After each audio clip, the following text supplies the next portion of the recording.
حبايب سما 30 ريال اللحمه يا جماعه، معقول ب 30 ريال؟ لمتابعين سما بس ب 30 ريال اللحمه، ب 30 ريال يا جماعه، لحمه لباني ب 30 ريال، الحقوا العروض الخميس والجمعه والسبت ب 30 ريال اللحمه يا سما، ب 30 ريال اللحوم. بصوا كمان، بصوا ايه كمان على 30 زي ما انتم شايفين كده. اتفرج الفيديو للاخر وتعرف المكان ده فين. العروض دي 3 ايام وما تخافيش برضه في المنفوحه ب 30 لباني يا صغير يا حنان.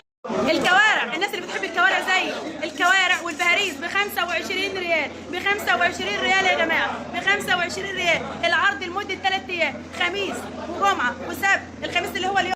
ملحمة مراعي الشمال نمبر 1 في المنفوحة بجوار كنتاكي يا جماعة. تعالي من عند شيخ البلد على طول بعد شارع الغاز، عدي هتلاقي برضو محل كنتاكي، مش هيتوهك. وسايبالك الموقع. الافتتاح الجديد النهارده ب 30 ريال خميس وجمعة والسبت، والكوارع ب 25. يلا يا جماعة، والافتتاحات الجاية كتير. 30 ريال يا سما، ب 30